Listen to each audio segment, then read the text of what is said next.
runtii waa mahadsantahay Muxidiino barnaamij gungaar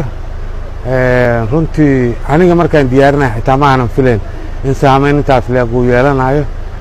ujeedkaygu waxa inaan dadka u soo bandhigo xogta argagixisada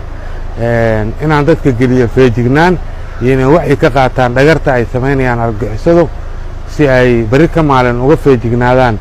in hab noocaas oo kalea lagu dhagro laakiin waxaa ii soo baxday heerka aan ka filayo feejignaanta heer ka badan baynu dadkii geliyey dadkii ay hadda ayagii oo dhan feejigan yihiin ka diyaar garoobeen dhagarta argagixisada waxaa hadda shalay oo ugu dambeysay layla wadaagaya dhalinyaro ciyaal xaafadeeda kilib muuqaal iyaga iyo askari dhex maraysay qori sitay oo ay dhalinyaradii ku buuqayaan oo leeyihiin waryaa ma daawan miya gungaar qoriga taa usita maxay tahay waa lagu dili karaa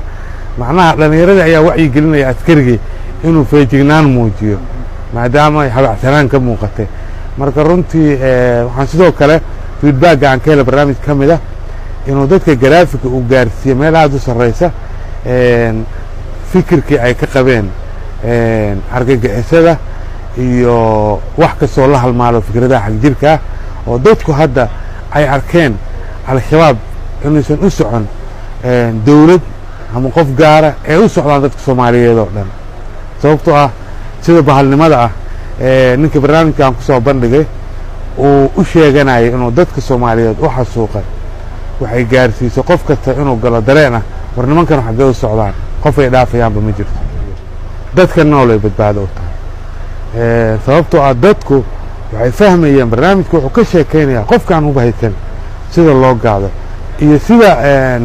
hadduu sameeyo ay adag tahay inaan loo dilin qofka hubaysan dhinac kasta marka waxay fursad u tahay kan waaba dhintay allah u naxariisto qoyskiisana waa la dareemaynaa dhibka gaaray mana jeclayn inaan maaragtay qof soomaaliya aan xanuunka ku sii badiyo balse haddana dhinaca kale dadka nool ee soomaaliyeed